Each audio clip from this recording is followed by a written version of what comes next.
Ladies and gentlemen, the story you are about to hear is true. The names have been changed to protect the innocent. Fatima Cigarettes, king size, extra mild and soothing, brings you Dragnet on both radio and television.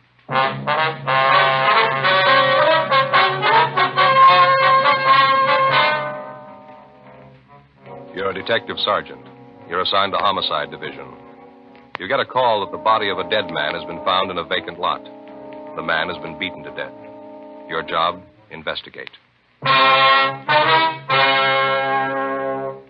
Friends, the name Fatima has always stood for quality.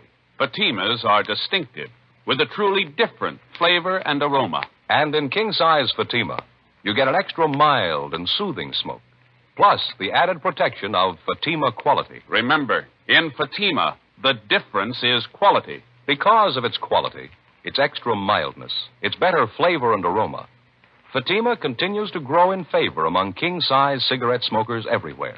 Switch to Fatima yourself today. Ask your dealer for Fatima in the bright, sunny yellow pack. King-size Fatima. The difference is quality.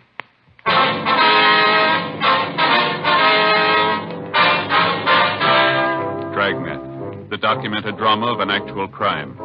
For the next 30 minutes, in cooperation with the Los Angeles Police Department, you will travel step by step on the side of the law through an actual case transcribed from official police files. From beginning to end, from crime to punishment, Dragnet is the story of your police force in action.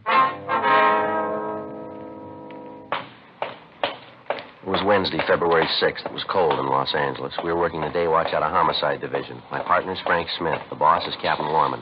My name's Friday. It was 10:14 a.m. when I got to room 42. Homicide. Frank? In here, Joe. Right. Hi. Morning, Skipper. Joe, Smith says you ran into a bad one out there in Fountain. Yeah, we did. Must have been quite a fight out there. The victim's clothes were pretty well torn up. The ground around the body was all trampled. So wonder we could tell that much. How do you mean? Well, the body was found by a couple of schoolgirls. A vacant lot out there near Fountain and Selma. Girls took a shortcut through the lot, and when they saw the body, they let out enough screams to get the whole neighborhood over there. Mother put in the call. By the time the radio unit got there, the neighbors had walked over the whole area. They got the people back right away, but most of the physical evidence, if there was any, had been trampled out. That helps. Any of those people see or hear anything? No, nothing. How was he killed? We found a big piece of concrete near the body, bloodstains on it. The crime lab's checking it now. Did they find anything else? No, they're still checking the scene. Lee's going to call. Crowd made such a mess out of the place. A lot of houses around there. Somebody must have heard something. Well, we talked to a young girl who lives a couple of doors down from the lot. Seems she and her boyfriend were coming home from a show. Said about 9:45, 10 o'clock, they noticed a car parked in front of the lot. Yeah. The girl said they noticed it right away. Afraid it might be some guys out to cause trouble. She told us that when she and her boyfriend walked by, they heard loud talking, men arguing. Mm-hmm. She able to describe the car? He just said it was a dark sedan, late model, 51 or 52. We checked the boyfriend. He told about the same story. He said he thought the car was a dark blue Ford. Yeah. Well, anyway, the girl said she got scared and went right into the house. A few minutes later, they heard a car tear by. They looked up the street, and the parked car was gone. This was around 10 o'clock. Yeah, that's right. That might make it about the time of the killing. Well, we'll know better when the body's posted. The girl or her boyfriend able to describe the men? No, sub, Skipper. All they could tell us was it looked like there were two men in the car. Said they couldn't get a good look at them. License number? No. The boy said he thought of taking it down, but he didn't. Tough break. Hanson and Cummings helped check the neighborhood. They didn't do any better. Seems like everybody in the vicinity was away for the evening. From the coroner, Frank? Well, Hanson just brought this in. Guy's with all the stuff in his pockets. Yeah, let's take a look. Driver's license. Name's John Allen Iverson. Address been scratched. No, here it is, in the back. Had it changed. 6295 North Serrano Avenue. Height 5'9", born October 2nd, 23. Make it 28, huh? That's right. Weight 136, eyes hazel, brown hair. What else is in there? Calendar from an oil company. Blank check. Picture of a puppy. Dalmatian, huh? Yeah, looks like it, doesn't it? Picture of a woman. Let's see that. Here, wait a minute. Here's a card. Case of accident, please notify Mrs. Alfred Iverson, mother, 6295 Serrano Avenue, Hollywood 98844. Probably her picture. She been notified yet? No, not yet. Keys, comb, nail file, cigarettes, couple of slugs. Good for one play. Match folder. Let me see that, huh? George's Pool and Snooker, Burbank Boulevard. Yeah. Found $13.42 in his pocket. He was wearing a wristwatch, too. Yeah, the watch looked new. It was expensive. Money in the watch still there. Doesn't look like robbery. No, not much. Seems a thief would have taken them anyway. Any ideas on a motive? Well, it's hard to say, Skipper. Could be almost anything. Not much to go on. Lousy thing. Yeah, and it's not getting any better. Yeah? We got to tell his mother now.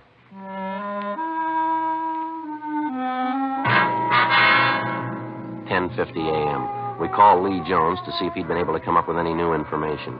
He told us that besides the piece of cement, his crew had been able to find little other physical evidence. Tests of the blood found on the concrete were not finished, but Lee said that it looked like the murder weapon.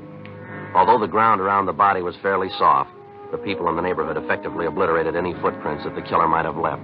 We were faced with the old problem.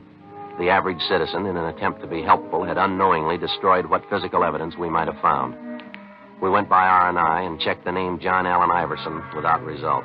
11:35 a.m.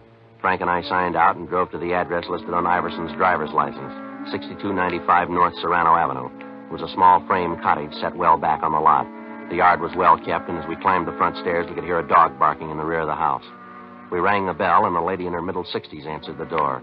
It was the woman in the picture that we'd found in Iverson's wallet. Yes? Mrs. Iverson? Yes? Police officers, ma'am. I'd like to talk to you if we could. Well, of course. Won't you come in? Thank you very much. You'll have to excuse the way I look. I was in the middle of baking. What was it you wanted, officer? Oh, I'm sorry. I don't remember your name. Joe Friday, ma'am. This is my partner, Frank Smith. How do? Is it about the dog barking at night? We've tried to keep him quiet. Alarm clocks, hot water bottles, everything. He's just a puppy, though, officers. He doesn't know. No, ma'am. It's not about the dog. It's about your boy. John? What's he done? Well, he's had an accident, Miss Iverson. An accident? John? Yes, ma'am. Serious? Yes, ma'am. It's pretty serious. You're sure it's my boy, John Allen Iverson? Yes, ma'am. It's your boy. He's in the hospital. Is that it? No, ma'am. He's not in the hospital. Not in the hospital? He's dead? Yes, ma'am. I'm sorry. John Allen Iverson? You're sure? Yes, ma'am. We're sure. Oh, no. It can't be. I won't let it be. John, my baby. You've got to be wrong. No, I'm sorry, ma'am. John dead. Gone away from me. For always.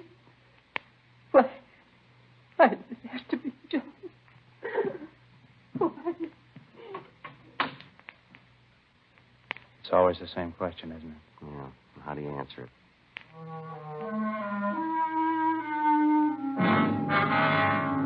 Frank put in a call to Mrs. Iverson's doctor. 5 minutes later, he arrived and gave her a sedative. We asked if we could talk to her, and he told us that it'd be all right if we kept the questioning brief.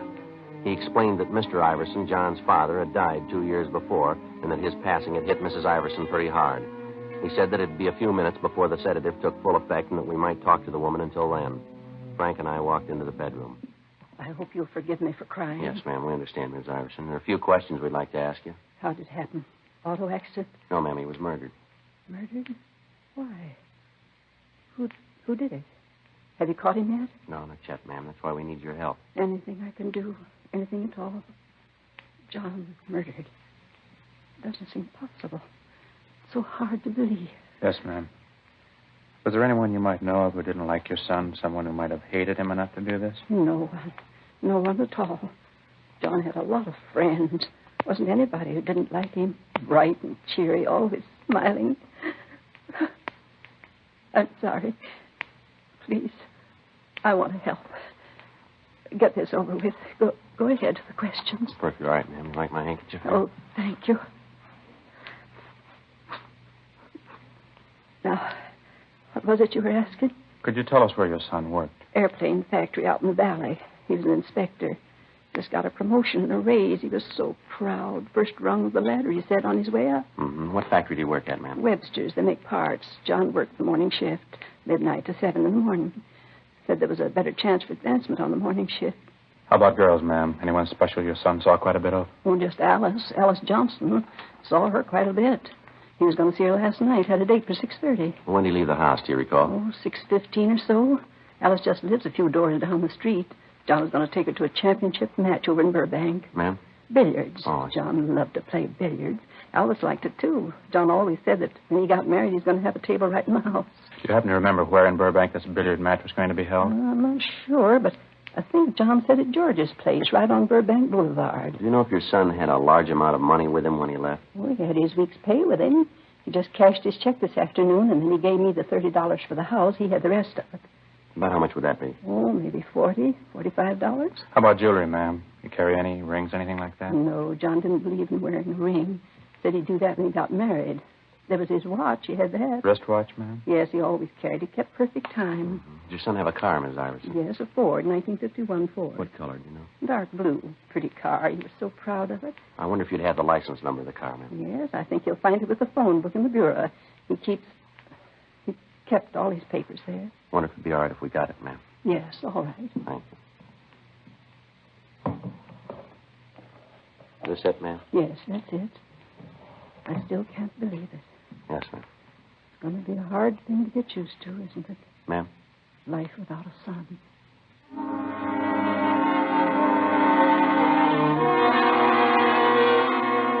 12:40 p.m. Frank and I drove back to the office and checked the license number we'd gotten through DMV. The car was registered to a John Allen Iverson, 6295 North Serrano Avenue. Legal owner, Bank of America. A local and an all-points bulletin were gotten out on the car, all occupants to be held for investigation. In the event the car was found abandoned, a stakeout was to be placed on it and homicide was to be notified. We checked the name Alice Johnstone through R&I, but there was no record on her. 1:50 p.m. Frank and I drove out to her place of employment, an unpainted furniture factory on Ventura Boulevard. We questioned the girl for a good hour, and she explained that John Iverson was usually on time for his dates with her, but the previous night he'd called to say that he'd be a little late. He called several more times and finally said that he was afraid they'd better cancel the date and that he'd call for her in the morning. She told us that she could think of no reason for anyone to be jealous of her spending so much time with Iverson, that he was the only date that she'd had for over a year. She gave us names and addresses of mutual friends to add to the list we already had to check out. 3:05 p.m. Frank and I went for something to eat. Is that all you're going to eat, Frank? Just that little salad? Yeah, Elizabeth's got the idea I ought to cut down on my lunches. Says I'm getting too heavy around the middle. Oh, that's too bad. Chili was good. Yeah, it looks good.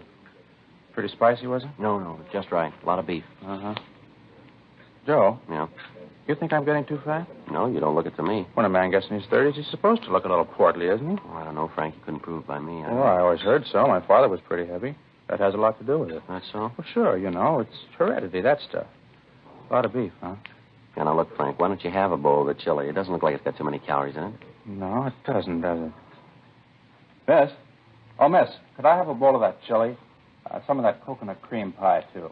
Thanks. Yeah, right away. What do you figure, Joe, about the Iverson? No, I can't figure it. If we could just come up with a motive, it might be easier. Give us some place to start. Yeah. Young kid. Seemed everybody liked him. It looks that way. I've been thinking about that robbery angle. His mother said he left the house with about $45, didn't she? Well, we find him, and he's only got 13 of it left. Where'd the rest go? And that watch. If anybody was going to hold him up, they'd take the watch. They could have gotten something for it. Figure revenge? Jealousy? I don't know. The girl said there wasn't any reason for that. Look, as soon as you finish your lunch, let's check the place he worked. The guys he worked with, maybe they can give us the answer. It's been done before. Yeah? Iverson. He just got a raise and a promotion. Maybe somebody thought they should have got it. Before we left the lunchroom, we called the list of names into R&I. 3:32 p.m. Frank and I drove out to the aircraft plant where John Iverson had been employed. We checked with the foreman of the shop, the men he worked with, the personnel office, everyone he came in contact with during the day's work. They all gave us the same answer, that they could see no reason why anyone would want to take his life. 4:56 p.m. The list of names we'd given R&I had come back with no make. None of the names had any criminal record. We called the county morgue and found that the coroner had posted the body and that the cause of death was listed as a subarachnoid hemorrhage due to multiple depressed fractures of the skull. Lee Jones had finished the test and was able to tell us that the piece of concrete found at the scene was more than likely the murder weapon. 6:15 p.m. Frank and I drove over to Burbank to George's Pool and Snooker Hall. It was a big place with a lot of neon over the entrance. Inside, there were about 10 tables with a row of theater chairs on each side of the large room. Just off the entrance was a small bar. Except for a man brushing off the tables, the place was empty. Hi, what'll it be? Pool, billiards, or snooker? You the manager here? No, I'm not. I kind of run the place, though, when he's not here. Something I can do? We're police officers. My name's Friday. This is my partner, Frank Smith. I do. I'm Sam Howard. Were you on duty here last night, Mr. Howard? Yeah, until about midnight. I leave then. Sometimes when George asks me, I stay on, but I usually shove off about midnight. Why, anything wrong? I can get George on the phone. Do you know a man by the name of Iverson, John Iverson? You ever see him around here? Iverson? There's an awful lot of guys come in here. Hard to tell. What's he look like? He's 5'9", about 136 pounds, brown hair. Likes to play billiards, I understand. John? Yeah, I think I know who you mean. Never knew his last name before, but he comes in here quite a bit. Always plays billiards, 3 cushion. You see him last night? Well, there were an awful lot of people here last night. Had a match, pretty crowded. Well, was he in here last night? Well, yeah, came in, watched the match for a while, then he sat up at the bar, had a couple of beers. Was he drinking with anybody? Let me think. Yeah, he and another guy were talking it up. The other guy was popping for the drinks. You know the other man? No, sir. Don't think I ever saw him before. About what time was that? Gee, it's hard to say. I was pretty busy. It's important, Mr. Howard. Like that, huh? Well, I'd say it was 7 o'clock, maybe 7:30. Johnny came in first. He watched the matches for a while. Then when this other guy came in, they both moved to the bar. Stayed there talking till about 9:30, 9:45. Then they walked out together. They were together all evening then? Yeah, near as I can tell. What did this other man look like? Let me think. I'd say he was maybe 36, 37, had kind of dark hair. How tall would you say he was? Oh, about your height, 5'10" or 11. Had on a plaid sport jacket. I noticed that because I've been looking for one like it. You know, sort of Glen plaid, only with more color. Not exactly loud. What color was the jacket? Blue. Real rich blue. Must have cost a fellow a lot.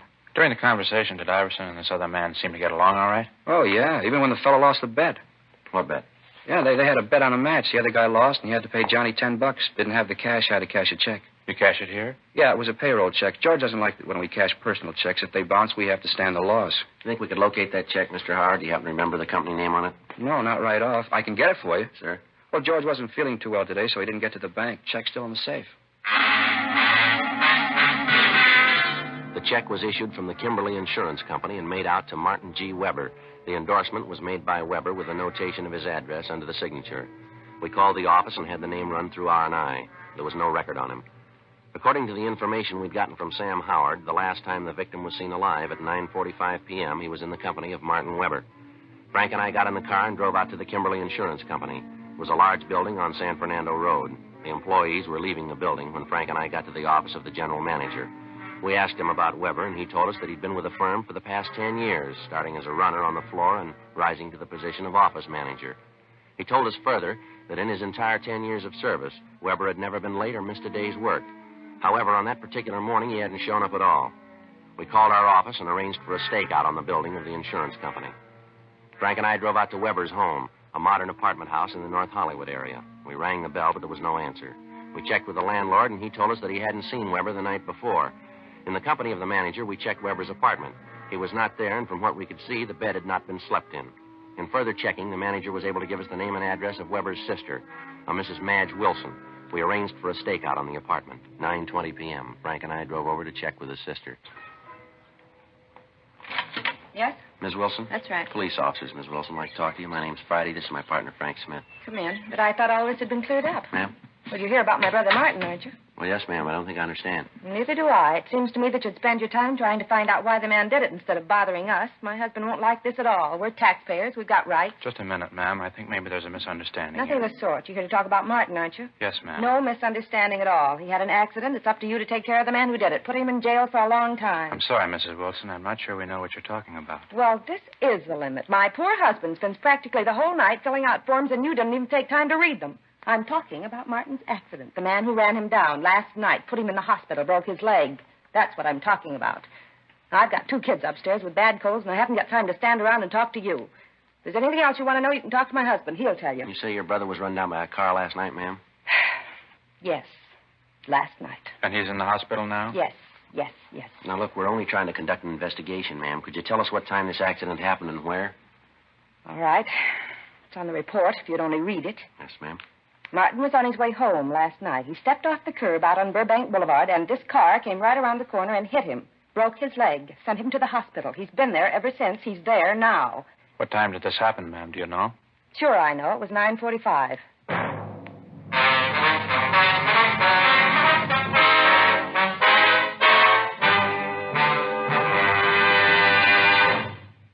You are listening to Dragnet, authentic stories of your police force in action.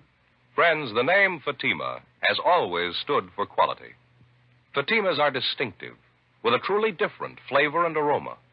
And in king-size Fatima, you get an extra mild and soothing smoke, plus the added protection of Fatima quality. Yes, there's a good reason why Fatima continues to grow in favor among king-size cigarette smokers everywhere. In Fatima, the difference is quality. Quality of tobaccos, the finest Turkish and domestic varieties, extra mild and superbly blended to give you a much different, much better flavor and aroma. Quality of manufacture.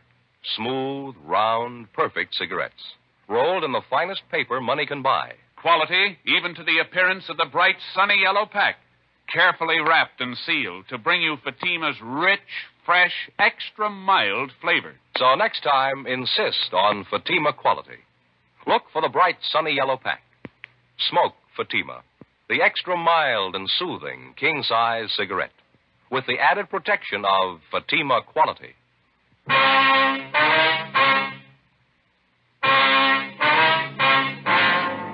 When we explained about John Iverson's death to Mrs. Wilson, she was extremely apologetic about the way she'd acted. She went on to say that her brother did have an appointment with Iverson the night before.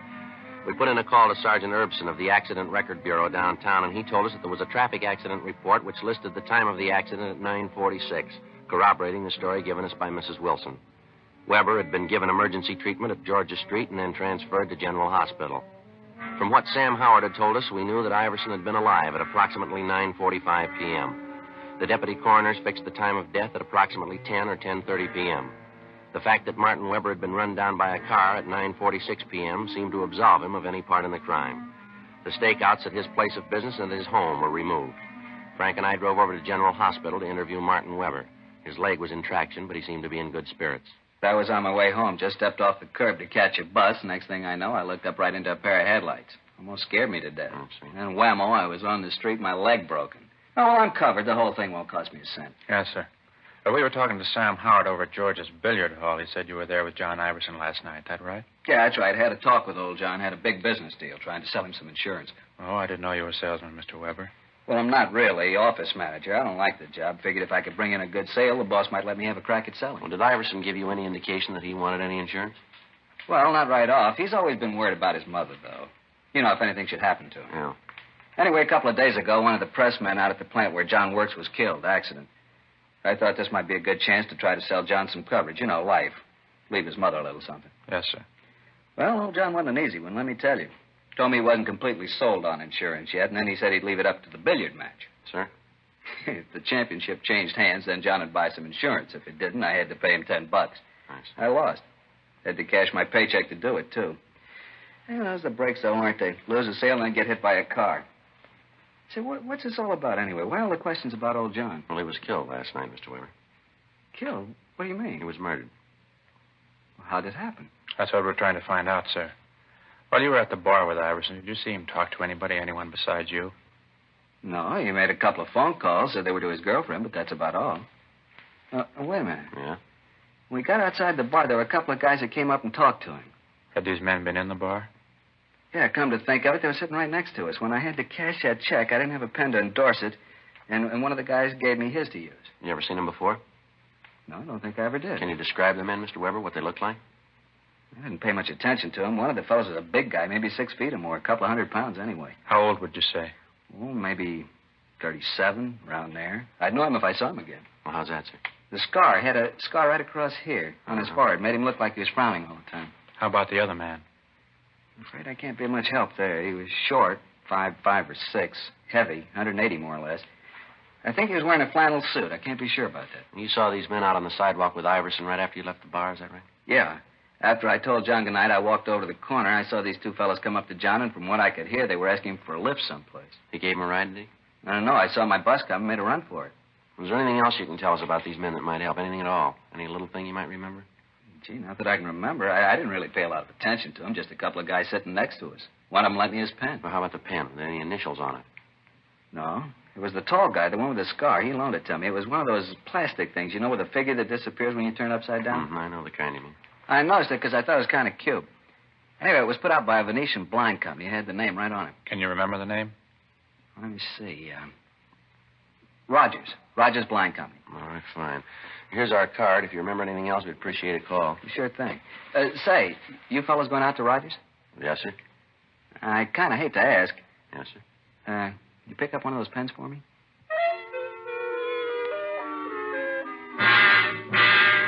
$11:35 p.m. We called the office, and they told us that Iverson's car had been found abandoned up on Wonderland Drive in Laurel Canyon. It was taken to the police garage and impounded. The crime lab had gone over the car for fingerprints, and in eliminating the prints of the people known to have been in the car and friends of Iverson, they'd come up with one unidentified print. As remote as it was, the lead about the pen had to be checked out. We called the Rogers Blind Company, and the night watchman gave us the home phone number of the personnel manager. We called him, and he agreed to meet us at the plant. We gave him the description of the man who had talked to Iverson outside of the bar, and he was able to identify him as a Peter Standish, a former salesman with the company. He recognized Standish from the description of the scar, but he was unable to tell us the name of the other man. The personnel manager furnished us with Standish's last known address, but he'd moved and left no forwarding address. Frank and I went back to the office and ran the name through R&I. Standish had a record of 2 arrests on suspicion of 211 PC, one of them only a month before. Sergeants Hanson and Cummings drove out to the General Hospital to show a mugshot of Standish to Martin Weber. He positively identified the suspect as the man he'd seen talking to Iverson on the night of the murder. We checked with Dean Bergman and Leighton Prince. The fingerprint found in the car matched perfectly with the prints of Standish. Frank and I drove out to the last address on the suspect's arrest report. The manager of the apartment told us that he'd gone out a few minutes before. She told us that there was another man living in the apartment with Standish, and the description she gave tallied closely with the one we had of the man seen with Standish in the bar the night of the murder. She informed us that he was registered under the name of Charles Teal. In the company of the manager, we made a search of the suspect's apartment, but we found nothing. We asked the manager not to give any indication that we were in the apartment, and she agreed to cooperate. We settled down to wait. An hour went by, an hour and a half, 2 hours. Yes. Well, I'm getting tired of it, Teal. Every night the same thing, dragging you out of some crummy bar. You don't knock it off, I'm going to get myself another boy. Not only that, but I'm getting sick All right, of... let's hold it right there. Cops, lousy cops, Frank! All right, hold it, mister. Hold still. Fuzz, crummy fuzz. I had to walk right into it. How's the other one, Frank? He's out. Want to shake him down? Yeah. What do you want with me, cop? I done nothing. You got nothing to hold me for? He's clean, Joe. So's the other one. We got plenty, Standish. Let's go. What? What you got on me? Murder, mister. Murder me? You're crazy. You're off your rocker. Yeah, sure. All right, Frank? I'm getting him up. Come on, boy. I told you, Standish. I told you they'd get him. Shut up, you little... All right, let's hold it right there, mister. Don't make any more problems. It was here. him. He did it. I didn't want to. It was his idea. I'll tell you all about it. Should have known not to trust you, Teal. Look what you got me into. We only wanted his money. He wouldn't give it to us. Standish kept trying to hit him with that piece of cement. I tried to make him stop. Didn't try to stop me splitting the dough. You got more than half. Don't worry about it. What do you mean? You split this one even.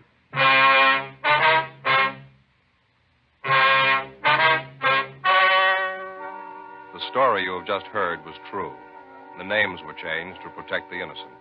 On June 4th, trial was held in Superior Court, Department 86, City and County of Los Angeles, State of California. In a moment, the results of that trial.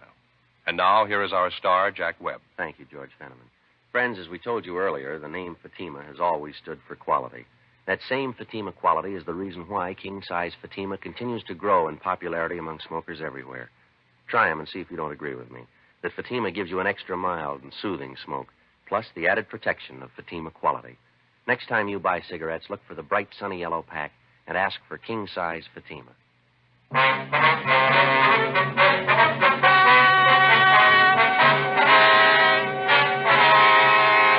Peter James Standish and Charles Edward Teal were tried and convicted of robbery and murder in the first degree. They were sentenced to life imprisonment. They're now serving their term in the state penitentiary, San Quentin, California.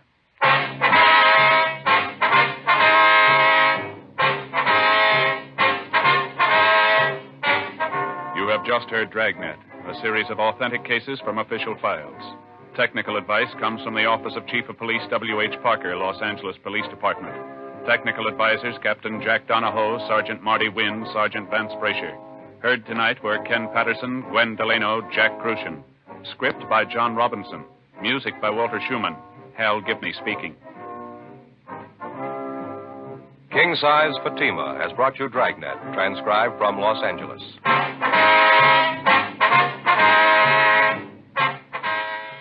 Friday, hear the Mario Lanza Show over NBC.